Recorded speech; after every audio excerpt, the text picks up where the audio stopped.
Mari setiap jemaat Tuhan, kita naikkan ucapan syukur kita dengan bersuara kepada Tuhan. Ayo kita mengucap syukur bersama kepada Tuhan. Berterima kasih kita boleh melewati 2024. Berterima kasih untuk kesehatan. Berterima kasih untuk keluarga, untuk anak, cucu, menantu, untuk usaha kita, untuk sekolah kita, untuk apapun. Mari berterima kasih kepada Tuhan. Baik itu pergumulan, mari kita ucapkan syukur kepada Tuhan.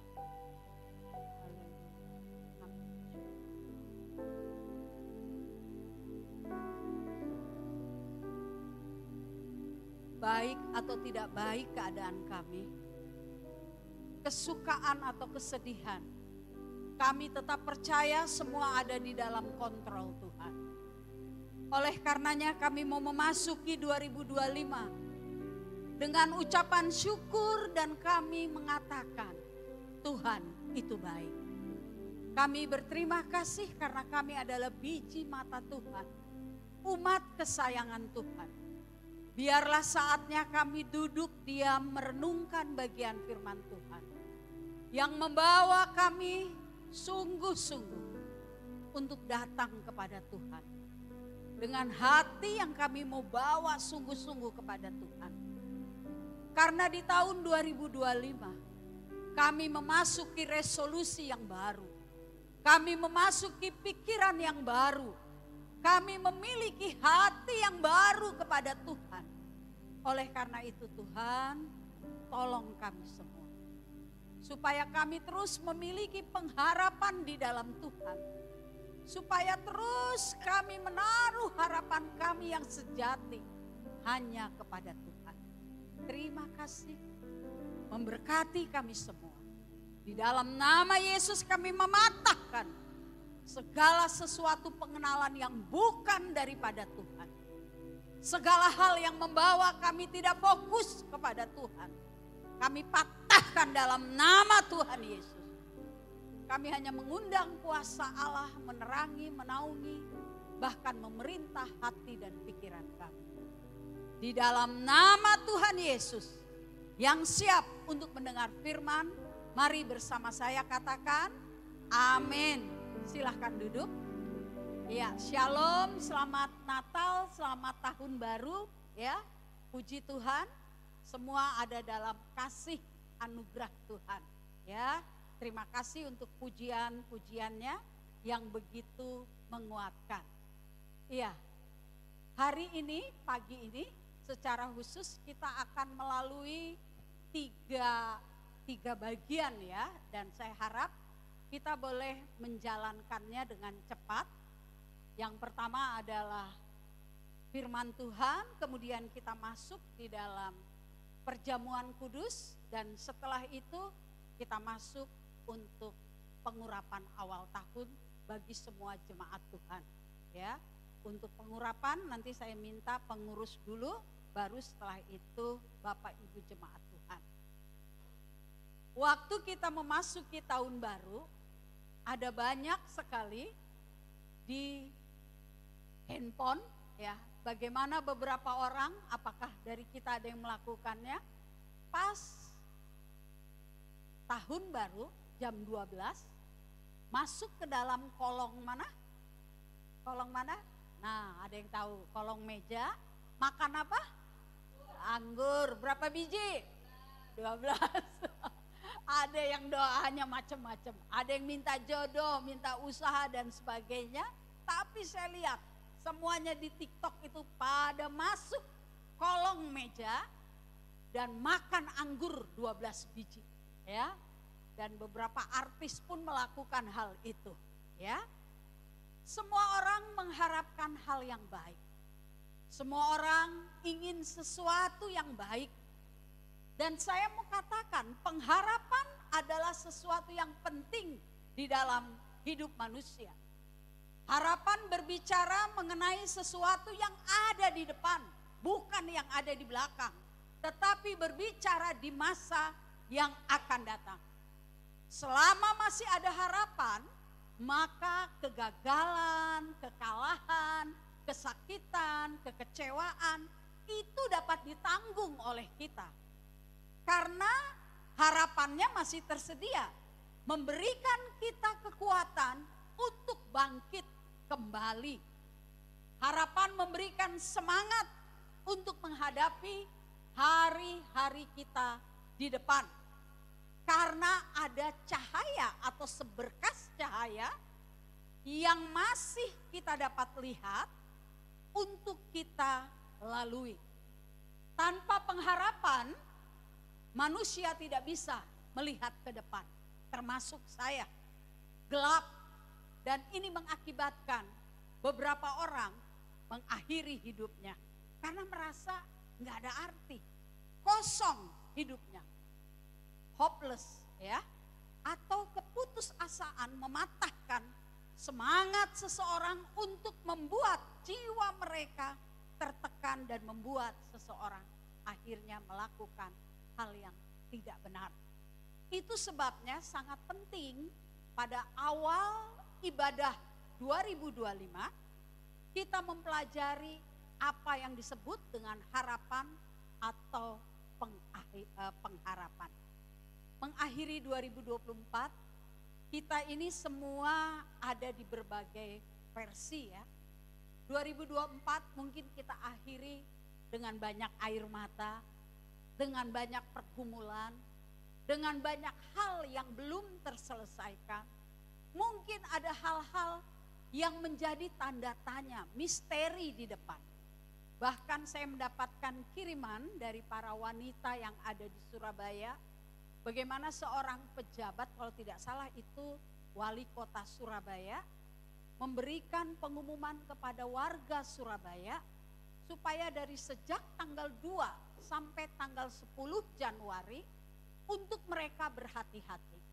Karena mereka mendapatkan surat dari BKMG bahwa Surabaya akan dilintasi oleh cuaca ekstrim.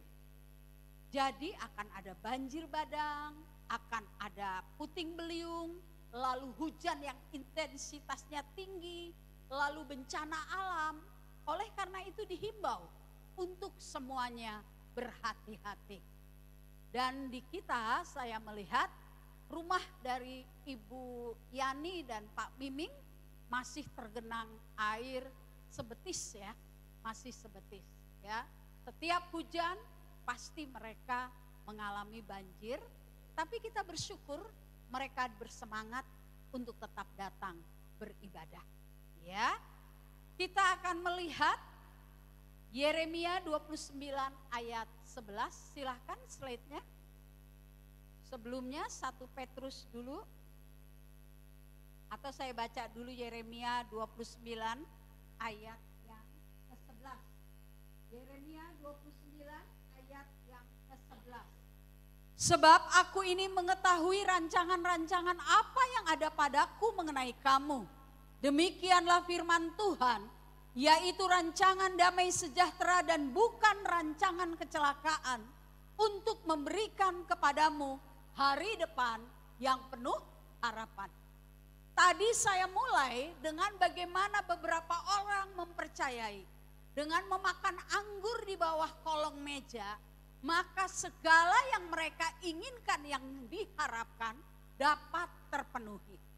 Tetapi kita juga sudah menjalani 2024 dan kita melihat ada banyak harapan-harapan kita yang tidak dapat terpenuhi. Tetapi firman Tuhan mengatakan di dalam Yeremia 29 ayat 11 bahwa di dalam Alkitab dituliskan Dia memberikan rancangan yang indah, rancangan yang baik, rancangan damai sejahtera kepada setiap orang yang dikasihinya. Bagian firman ini ditulis oleh Yeremia ketika dia menerima apa yang diberikan oleh Tuhan untuk umat Tuhan yang ada di dalam pembuangan. Mereka sedang tertekan, mereka sedang dalam masalah, mereka sedang dalam pergumulan, mereka sedang dalam penjajahan. Tetapi firman Tuhan mengatakan, walaupun kamu dalam kesulitan, walaupun kamu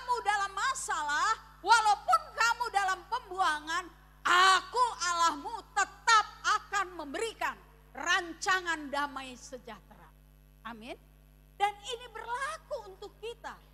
Apapun yang dikatakan, diprediksi, BKMG dan semua apa yang diramalkan oleh orang-orang indigo, kita tetap harus memegang Yeremia 29 ayat yang ke-11. Dia memberikan rancangan yang baik bagi setiap kita. Bagaimana caranya? Kita melihat yang awal tadi, harapan baru dari 1 Petrus 1 ayat yang ketiga. Ya, selanjutnya tadi Uncle, tadi harapan baru. Ya, kita baca 1, 2, 3. Terpujilah Allah dan Bapa Tuhan kita Yesus Kristus, yang karena rahmat-Nya yang besar telah melahirkan kita kembali oleh kebangkitan Yesus Kristus dari antara orang mati kepada suatu hidup yang penuh harapan. Baik, tampilkan slide-nya. Kita akan melihat harapan adalah selanjutnya sebuah keyakinan. Di sini dikatakan pengharapan adalah sebuah keyakinan. Petrus yang menuliskan bagian firman Tuhan ini, dia disebut sebagai rasul pengharapan. Karena firman Tuhan yang dia tulis banyak tentang pengharapan. Dan di sini dikatakan ia mengaitkan pengharapan yang kita miliki itu dimulai dari kelahiran baru. Dimulai dari kita menerima Yesus. Dimulai ketika kita diampuni dosa. Yohanes 3 ayat 16. Dan di sini dikatakan bahwa pengharapan dimulai dari kita memiliki hidup yang baru. Di sini kita berdosa. Di sini kita tidak ada hal yang dapat kita andalkan. Tetapi ketika kita menerima Yesus dikatakan bahwa di sini dituliskan kepada suatu hidup yang penuh pengharapan. Karena Dia telah melahirkan kita kembali. Dan kita melihat di sini kata pengharapan itu bukan sesuatu hidup yang penuh dengan semangat. Kepastian yang diberikan oleh Allah. Tetapi pengharapan di dalam bahasa aslinya itu sama dengan bergairah. Tidak hanya semangat, tidak hanya percaya, tidak hanya meyakini. Tetapi pengharapan yang dituliskan di dalam 1 Petrus 1 ayat 3, di dalamnya itu berbicara soal gairah. Saya sering mengikuti IG dari beberapa jemaat untuk saya tahu bagaimana kehidupan mereka, pelayanan mereka maupun usaha mereka. Salah satu yang saya lihat adalah IG daripada, saya nggak tahu apa itu ditulis papa mamanya, Benjion. Ya, anak ini senang sekali yang namanya main basket, kayak papahnya. Dan saya suka mengikuti kalau dia latihan. Ini kalau salah tolong dikoreksi. Misalnya dia latihan jam 3, jam 2 dia sudah jalan. Dia sudah berusaha ada di situ. Dan inilah yang namanya dikatakan gairah, passion. Karena dia tahu, dia menyukai permainan ini. Sehingga jauh sebelumnya dia ada.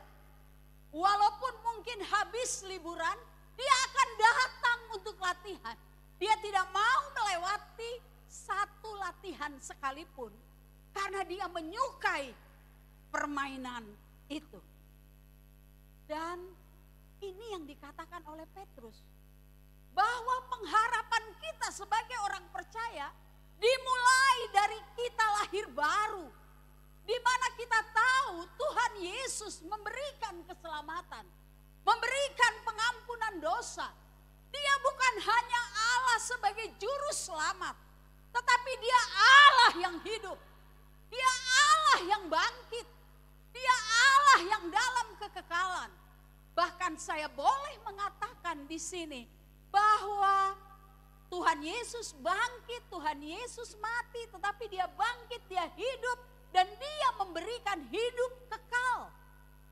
Sehingga di sini kita boleh melihat bahwa pengharapan yang kita miliki bukan hanya sekedar yang berkata mungkin soal sesuatu yang hanya di dalam angan-angan. Tetapi pengharapan yang kita miliki adalah pengharapan yang sungguh-sungguh di dalam Tuhan. Dan pengharapan yang ada yang diberikan oleh Tuhan itu bukan hanya berbicara ketika kita hidup saja. Bahkan sampai kita dipanggil Tuhan mati, kita pun tetap diberikan pengharapan yang kekal.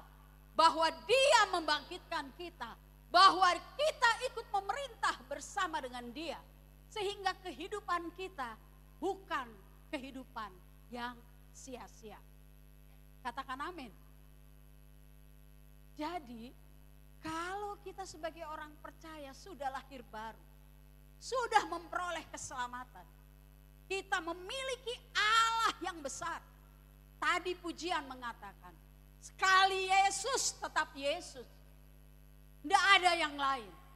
Harusnya ini memberikan kepada kita yaitu satu gairah yang luar biasa. Untuk terus datang, untuk terus mempermuliakan Tuhan, untuk terus memberikan yang terbaik. Ini yang akan membawa kita memasuki 2025. Kalau hanya sekedar berpengharapan, kalau hanya sekedar memiliki kekekalan, tetapi tanpa gairah untuk memberikan yang terbaik bagi Tuhan, saya mau katakan itu sia-sia. Karena kita akan melihat kenapa saya berani berkata seperti itu. Mari kita melihat apa yang dikatakan oleh seorang ahli teologi, yaitu bernama, ini Jurgen Moltmann ya. Jurgen Moltmann ini adalah seorang teolog pengharapan. Dia mengatakan, dia mengajarkan, iman Kristen didasarkan pada pengharapan akan kebangkitan Kristus yang disalibkan. Firman Tuhan mengatakan, kalau Dia Allah yang hidup, Dia mati dan tidak bangkit kembali, maka sia-sialah iman kita. Iman Kristen kita menjadi sia-sia kalau Yesus tidak bangkit. Tetapi dia mengatakan iman Kristen didasarkan pada pengharapan akan kebangkitan Kristus yang disalibkan.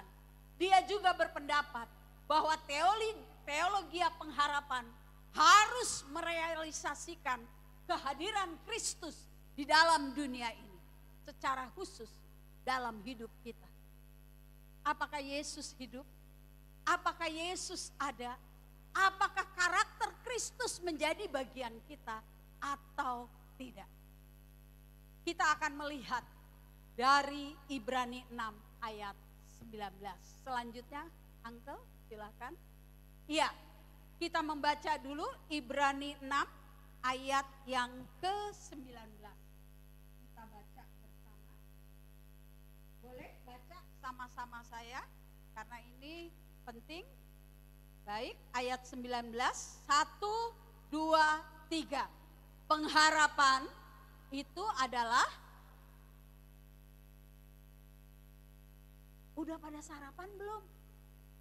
Udah ya? Semua udah sarapan ya? Ya, udah? Udah ya? Ayo. Kalau kita bisa teriak, kalau kita lihat kita punya yang kita senang, misalnya nyanyi atau sepak bola, kita bisa teriak gol ya. Atau waktu anak kita main basket, ayo, ayo. Nah ini kita baca firman. Kita harus kuat, keras, antusias, juga bergairah. Kita ulang, 1, 2, 3. Pengharapan itu adalah sauh yang kuat dan aman bagi jiwa kita yang telah dilabuhkan sampai ke belakang bertabir. Baik. Slide-nya, Uncle. Kita lihat ya, Ibrani 6 ayat 11. Ini adalah gambaran yang diberikan oleh Paulus. Di sini dikatakan pengharapan itu seperti sauh. Rantai itu adalah iman dan hidup kita adalah kapal.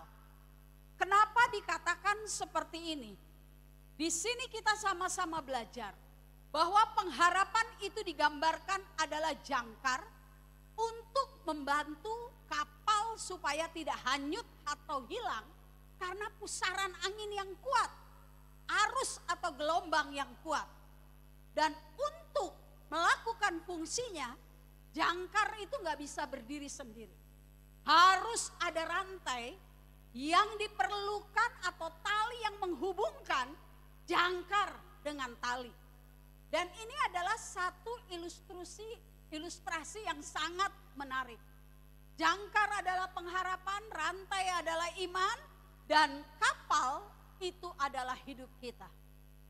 Dalam satu pelayanan, waktu kami masih di Batu Malang, kami dikirim ke Kalimantan Barat, Pontianak. Karena mahasiswa, kami diberangkatkan dengan yang namanya kapal. Ya, saya masih ingat sekali, naiknya dari Semarang. Lalu kemudian yang kedua kali, saya naik kapal dari Biak, Papua, menuju ke Manokwari.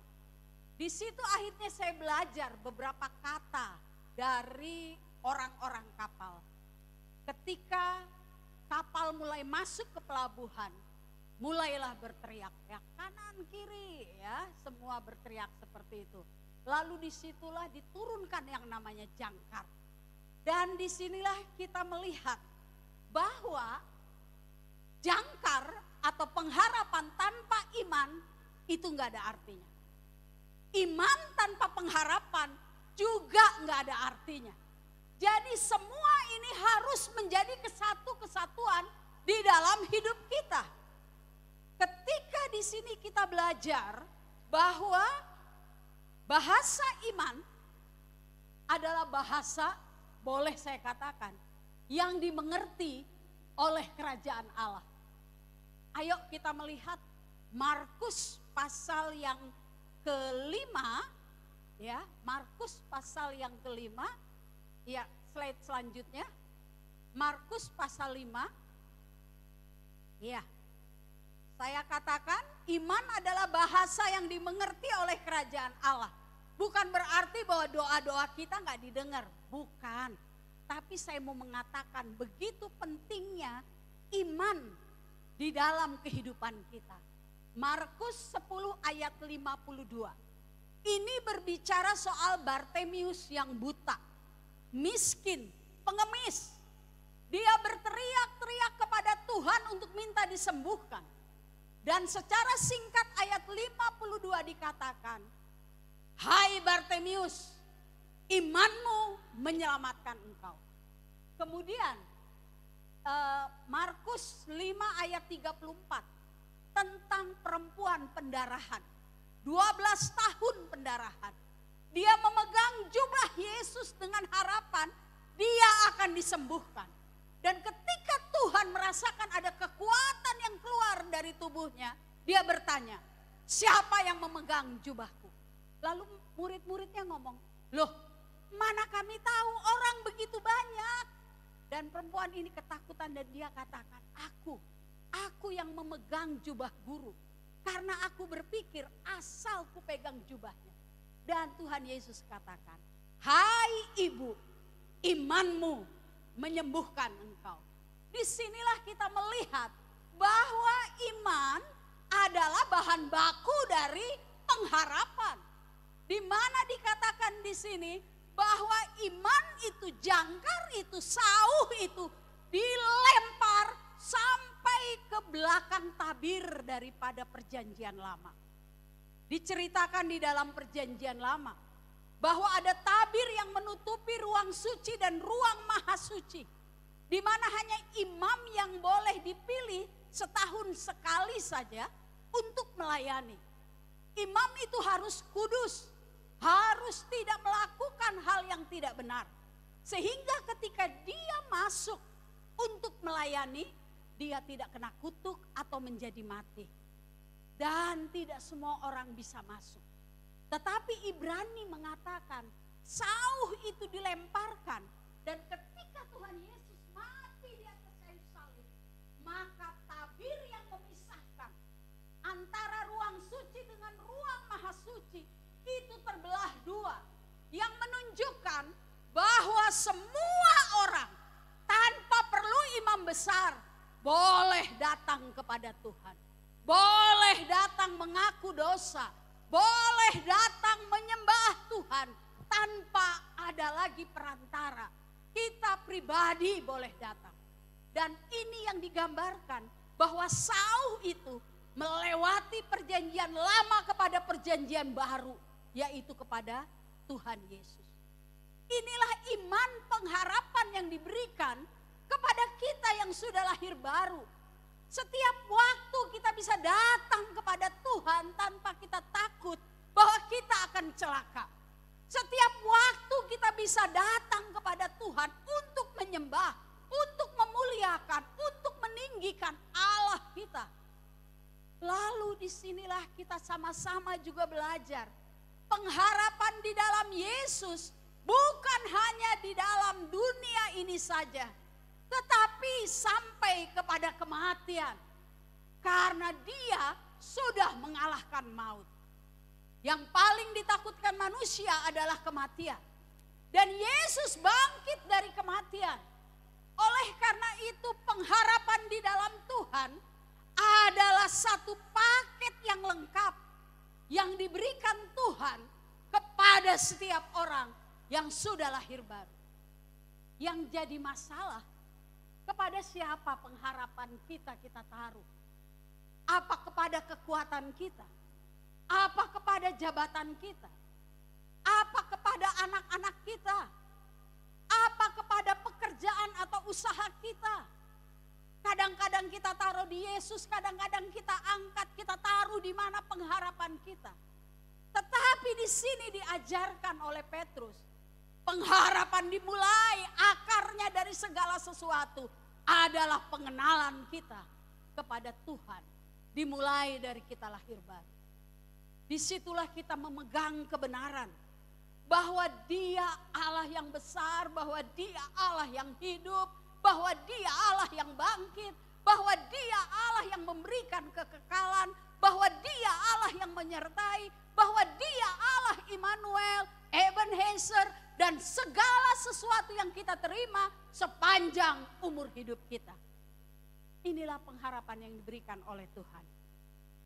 Oleh karena itu, terkadang ketika kita mungkin sudah berhasil, ada banyak orang akhirnya tidak lagi menaruh sauh atau pengharapannya kepada Tuhan. Saya mau katakan, baik atau tidak baik, senang atau tidak senang, mulus atau tidak mulus, diberkati atau tidak diberkati, pengharapan kita harus kita taruh di dalam Yesus. Tapi kadang ada yang ngomong, Bu, Tuhan gak jawab doa saya, Tuhan gak tolong saya, banyak kegagalan, banyak segala sesuatu yang saya lakukan, semuanya tidak jadi. Saya mau katakan, jangan salahkan Tuhan dulu. Periksa kehidupanmu bersama dengan Tuhan. Karena saya mau katakan, ada banyak orang mengaku sebagai hamba Tuhan, sebagai pelayan Tuhan, sebagai yang melayani di gereja, melayani di pemuda, di sekolah minggu, di wanita. Saya mau tanya, sampai sejauh mana hubungan intim kita bersama dengan Tuhan? Sampai sejauh mana kita menaruh harap kita kepada Tuhan? Sampai sejauh mana Alkitab itu adalah tuntunan hidup kita? Roh Kudus mau menolong kita. Roh Kudus mau memberkati kita. Tetapi apa yang jadi masalah? Kita gak pernah baca Alkitab. Baca Alkitab hanya pas perlu aja untuk cari ayat yang perlu. Baca Alkitab pas mau pelayanan. Berdoa pas mau pelayanan. Bangun tidur yang pagi dicari kopi, koran, lihat segala sesuatu, bukan cari Tuhan. Lalu setelah itu kita bilang Tuhan gak adil. Yang gak benar tuh kita. Bukan Tuhan. Tuhan itu tetap setia. Dia mengajarkan pengharapanmu dibangun dari kelahiran baru. Pengharapanmu dimulai dari engkau mengenal aku dan aku tidak pernah melakukan sesuatu yang tidak benar. Jadi yang harus dipertanyakan adalah dari kita. Sampai sejauh mana kita memiliki pengenalan, pengharapan yang benar di dalam Tuhan. Dan slide selanjutnya. Ya. Ini saya mau katakan di antara pengharapan dan penggenapan janji Allah ada yang namanya ruang tunggu atau masa penantian atau proses. Ini saya gambarkan terowongan yang begitu gelap yang harus kita jalani, tapi ada tetap secercah cahaya di ujung dari terowongan yang akan kita lalui. Dalam masa tunggu ini, saya mau katakan, pengenalan kita diuji, kesetiaan kita diuji, kesabaran kita diuji, ketaatan kita diuji, kasih kita diuji. Di dalam ruang tunggu untuk kita mendapatkan penggenapan dari janji Allah. Ayo kita belajar dari Yairus, ya. Kita melihat dari Yairus yaitu di dalam Markus 5. Nanti boleh dibaca di rumah dari Markus 5, ya. Kita belajar dari dia. Saya tidak membaca ayatnya, tetapi nanti di rumah silahkan direnungkan. Dari ayat 21 sampai ayatnya yang ke-43. Diceritakan, Yairus ini, saya tuh pengen turun tapi gak boleh sama Pak Raymond. Turun ya. Ini istrinya bukan penolong tapi perongrong ya. Dikatakan Yairus itu dia adalah kepala rumah ibadat. Dia punya anak yang sakit demam dan mau mati. Kemudian Yairus mendengar tentang Tuhan Yesus yang menyembuhkan banyak orang. Kemudian dia datang, Tuhan tolonglah aku, anakku mau mati. Lalu Tuhan Yesus bilang, baik kita pergi ke tempat kamu. Ini kayak kita. Tuhan tolong usaha saya. Tuhan tolong saya buka usaha baru. Tuhan tolong studi saya. Tuhan tolong rumah tangga saya. Dan Tuhan katakan, aku akan menolong kamu. Dan itu yang dilakukan dengan Yairus. Tuhan berjalan bersama Yairus. Di tengah perjalanan luar biasa, Yairus menyaksikan satu perbuatan yang ajaib. Seorang perempuan pendarahan 12 tahun sudah kemana-mana. Hanya megang jubah ujung daripada ujung jubah dari Tuhan Yesus. Dia disembuhkan. Wah, Yairus begitu bersuka cita.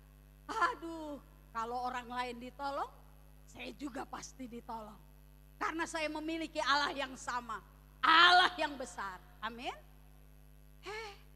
Pas mau nyampe rumah, tiba-tiba orang keluar. Yairus, gak usah nyusahin Tuhan. Gak usah nyusahin guru. Anakmu udah mati. Coba apa rasanya seperti itu? Itu juga sama dengan kita. Waktu kita berharap untuk kesembuhan, berharap untuk keberhasilan, berharap usaha kita bisa berjalan. Ternyata kita mungkin ditipu. Ternyata mungkin kita mengalami masalah.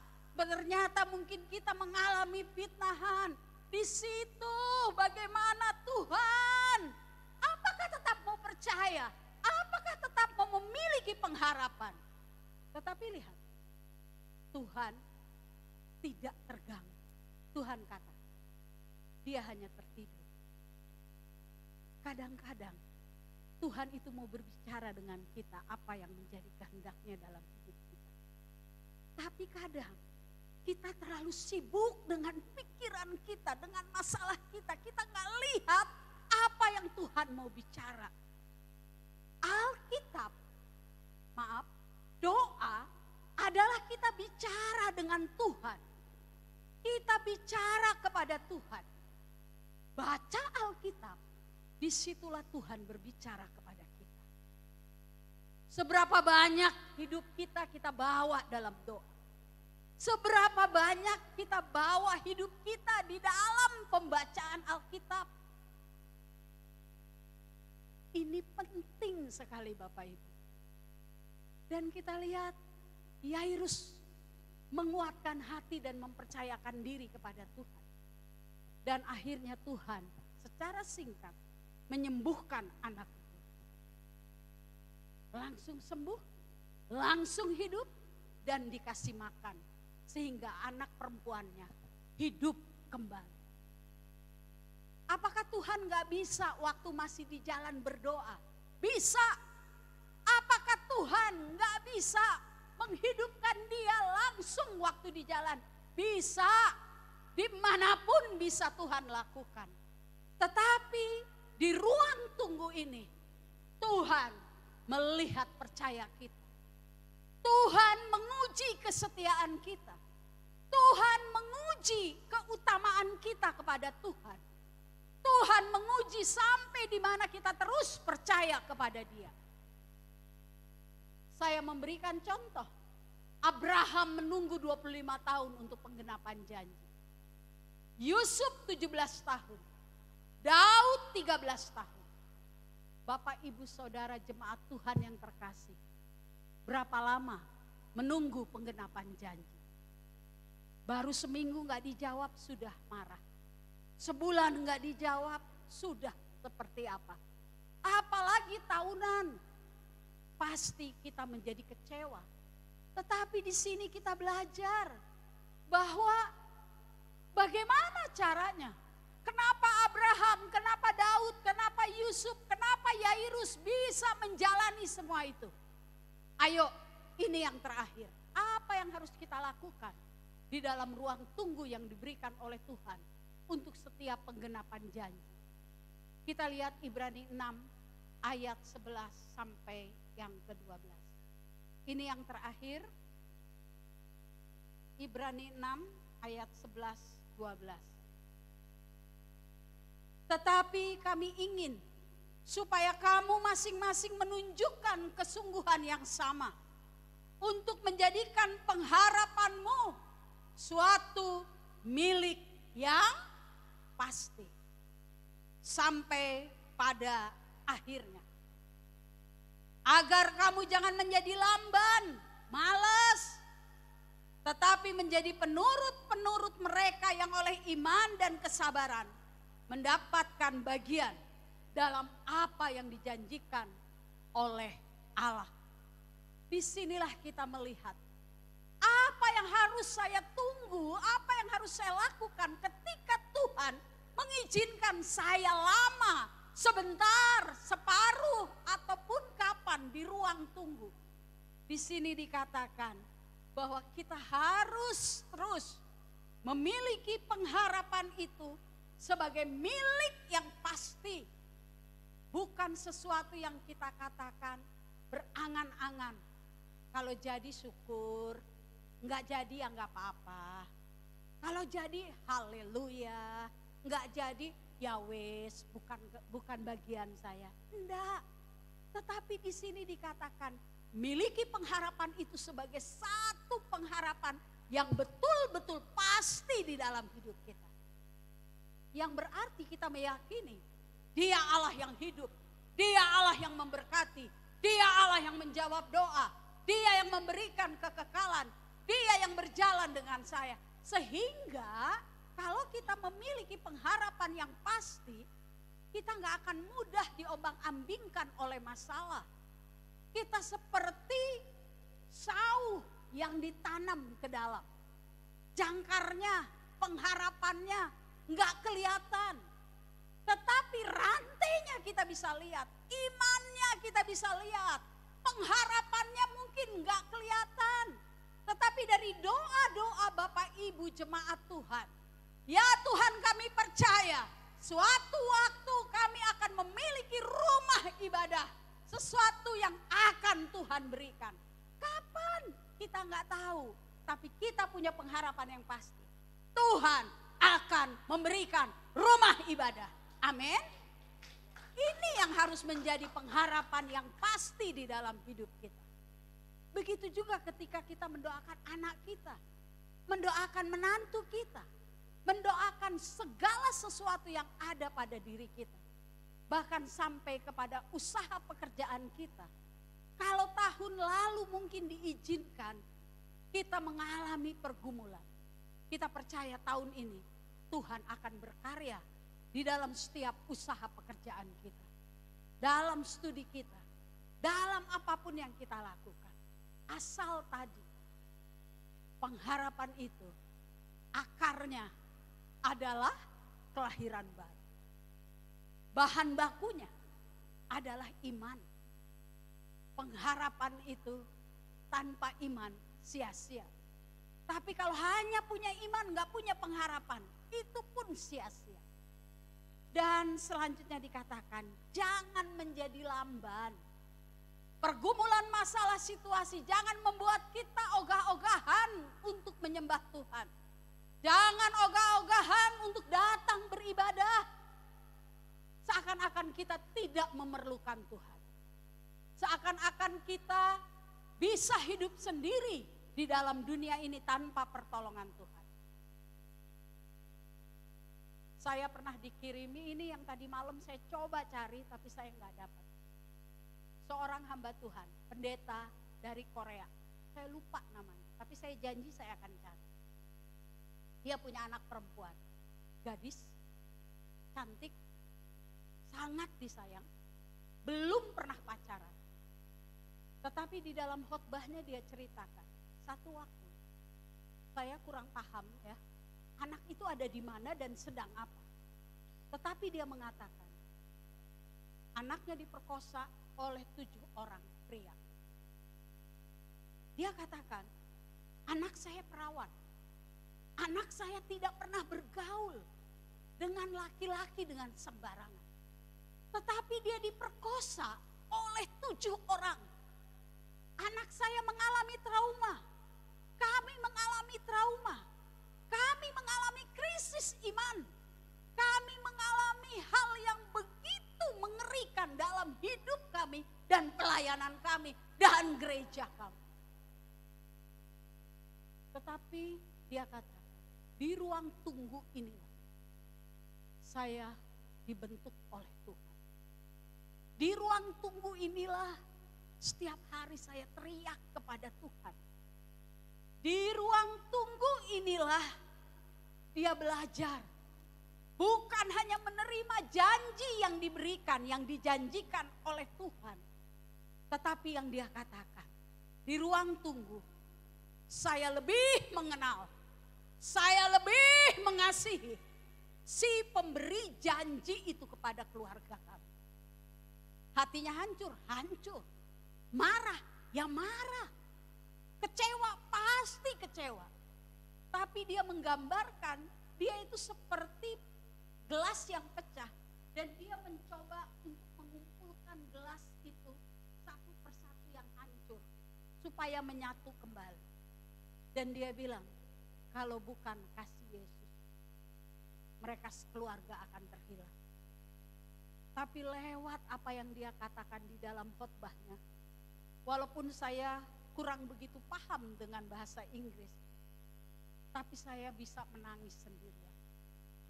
Saya merasakan dia kehilangan yang terbaik, kehilangan yang terkasih, kehilangan segala sesuatu yang dia inginkan di dalam kehidupan anak perempuan. Tetapi yang luar biasa, dia nggak kehilangan pengharapan di dalam Tuhan. Dia nggak kehilangan Tuhan. Ini yang paling penting. Apakah Tuhan jahat? Saya katakan tidak. Apakah Tuhan membiarkan ini terjadi? Saya rasa Tuhan kita tidak seperti itu. Tapi yang saya tahu, dari kesaksian apa yang dia sampaikan, dia sungguh-sungguh hanya mengatakan, Tuhan Yesus itu baik. Saya mau menutup khotbah saya. Kita sekarang ada di hari kelima di 2025. Kita akan memasuki sepanjang 365 hari. Masih 360 hari yang akan kita lewati. Semua masih misteri, kita nggak tahu. Ku tak tahu kan hari esok, ya kan? Tapi kita percaya Dia yang menuntun langkah kita. Dia yang memegang tangan kita. Banyak hal tak ku mengerti, banyak yang kita nggak ngerti. Yang saya mau tanya, berapa banyak sih kita di sini yang mengalami kehilangan, kekecewaan, kepahitan? Apakah melebihi dari Bapak Pendeta Korea tadi? Yang jadi pertanyaan, kenapa kita tidak lebih bergairah daripada yang dialami oleh hidup bergairah? Seakan-akan semua udah runtuh. Ayo, masuki rahmat baru dan pengharapan baru di 2025. Bahwa Allah yang kita miliki adalah Allah yang hidup. Amin. Amin. Jangan lambat. Jadikan pengharapan sesuatu yang pasti dalam hidup kita. Tetap bergairah. Harus bergairah. Jangan hanya sekedar semangat, tapi bergairah. Hari Minggu bergairah, hari Kamis bergairah, hari Jumat bergairah. Hari-hari yang kita persembahkan kepada Tuhan adalah kegairahan kita untuk terus berjumpa dengan Tuhan. Amin. Dapat sesuatu pagi ini? Amin. Baik. Kita akan menerima perjamuan kudus. Kemudian setelah itu kita akan mengawali dengan pengurapan. Ya. Baik, kita berdoa ya. Maha besar Engkau Tuhan yang memberikan kami semua pengharapan. Pengharapan yang tidak pernah luntur oleh karena keadaan. Pengharapan yang tidak pernah habis oleh karena situasi dan kondisi kami. Pengharapan yang Engkau berikan kepada kami adalah pengharapan kekal. Di mana kami boleh memasuki 2025 dengan pengharapan yang penuh. Yang kami sangkutkan hanya kepada Tuhan. Dan kalau saat ini setiap kami ada di ruang tunggu yang Tuhan izinkan. Kami tidak tahu berapa lama kami ada di ruang tunggu. Kami tidak tahu berapa lama kami harus menunjukkan segala yang baik kepada Tuhan. Tetapi satu hal yang kami percaya, Tuhan sesekali tidak pernah meninggalkan kami. Tuhan setia kepada kami. Tuhan memberikan kekuatan kepada kami. Dan kami mau belajar seperti hamba-hambamu yang sudah melewati ruang tunggu dengan penuh kekuatan Tuhan. Karakter mereka diubah, hidup mereka diubah, pengenalan mereka kepada Tuhan diubah, cara berpikir mereka kepada Tuhan diubah, hati mereka diubah. Dan kami memasuki 2025 dengan hati yang baru, pemikiran yang baru, cara pandang yang baru, cara melayani yang baru, cara segala sesuatu yang daripada Tuhan. Dan biarlah buah-buah roh itu muncul dari hidup kami. Sehingga kami menjadi orang-orang yang memiliki pengharapan yang bersemangat, bergairah di dalam apapun yang kami lakukan. Baik bersama dengan Tuhan maupun dalam keseharian hidup kami. Kami terus menjadi berkat. Saatnya kami akan menerima roti dan anggur dan juga pengurapan.